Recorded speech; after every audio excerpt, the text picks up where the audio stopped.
Good morning, everybody. Today I want to talk about the battle that every missionary knows, the battle for fruitfulness in ministry. Since starting as a missionary, this has been a big challenge for me. This has sort of been process, so.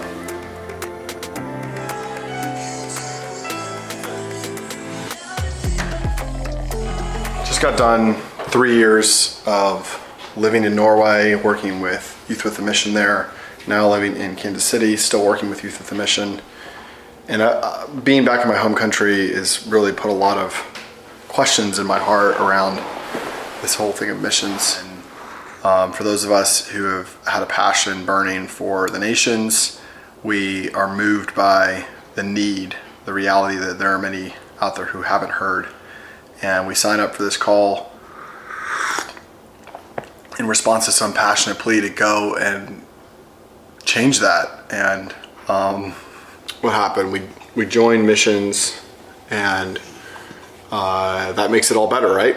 We're missionaries. We're living in another country. We must be effective. We must be making that money count. And I think I was talking recently with a entrepreneur, and he was just sharing with me, of the 10 companies that he's started or tried to start. Only one of them was successful, the second one. When you get a job somewhere and the money that you're earning is really connected to effectiveness in a lot of cases. You're getting paid because the company has figured out that if they put your hours into their company, that they can get back a profit even after paying you. And that's just not the way that missions works. It's like backwards, like here's the money, try and make it worth it. And in a lot of ways, it's kind of like entrepreneurship. When you start with something that's not working and you take a risk at it maybe working. And he talked about how his first business, this entrepreneur I was talking to, he talked about how his first business pretty much completely failed, even though he put a ton of work into it. It was just the wrong idea, the wrong timing. And the second business, he put very little work into it, and it basically was able to pull together very quickly what worked. And it came from the fact that the first business failed, and all the work he put in, all the things he learned from the first business, and his level of confidence, his level of boldness going into the second business was different. And I really resonated with that as a missionary, we're, called to jump in and go for something. And it sort of seems like, we're Christians and God knows everything and he's leading us to the most effective thing. He needs stuff done and we're here to do it. Now we're landing in that spot and we're immediately effective. And that's just not the way it works. And he talked about his first business and how it failed, and he had a business partner who was working with him. And when it failed, he left the work of entrepreneurship and went and got a job at a reliable company, started drawing a full salary. And it really dawned on me, that guy took that first failure as he failed. He saw that business failing and said, I failed. And my friend, the entrepreneur, he said, that idea failed, but I did not fail. I'm going to keep going and come up with another idea. And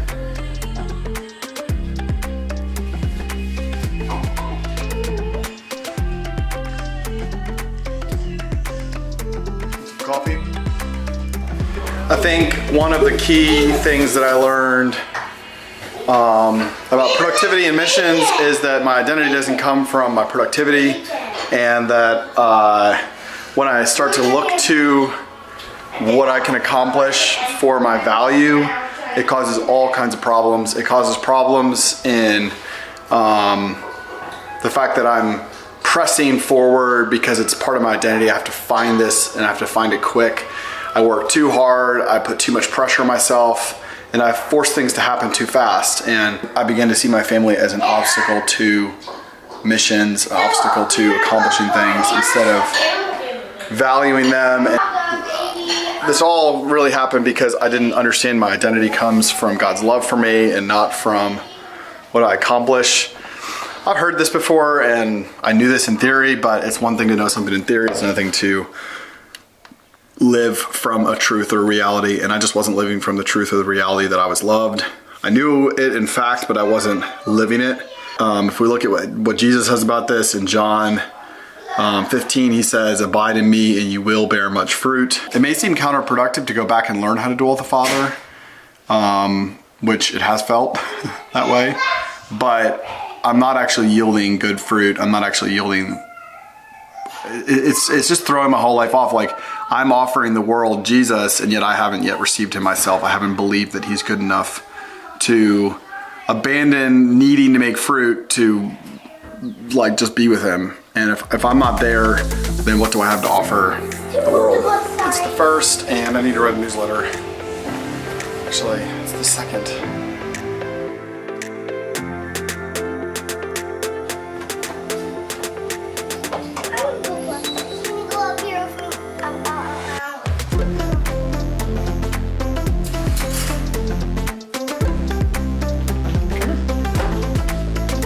Like it?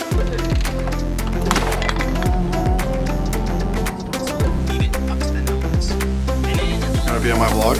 What are we saying? This is Austin, Yeah. and this is Austin. We're the AA batteries. Yeah. Oh my gosh. I was inspired by the clip that I posted from the podcast last week about Mark saying that not many missionaries are effective. Yeah. The clip that we posted was about you guys talking about the internship. Yeah. And also wanting my audience to know about this opportunity. Yeah. So I figured That's good. Yeah, that's a good thing. Give it as, I was a soccer player growing up, so it's kind of like if you were to take me as a young kid who loved soccer and then threw me in the middle of a varsity college soccer game and like, all right, play soccer.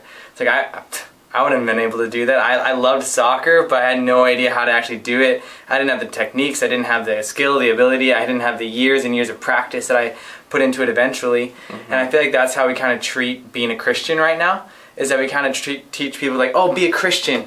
And then we're like, okay, awesome. And then we just throw them out into the world and we're like, all right, go be a Christian. Figure it out. Yeah, like go do great things. But it's like, well, I don't know how to do it. I don't know the practicals. I don't have the training. I don't have the years and years of experience like some people do.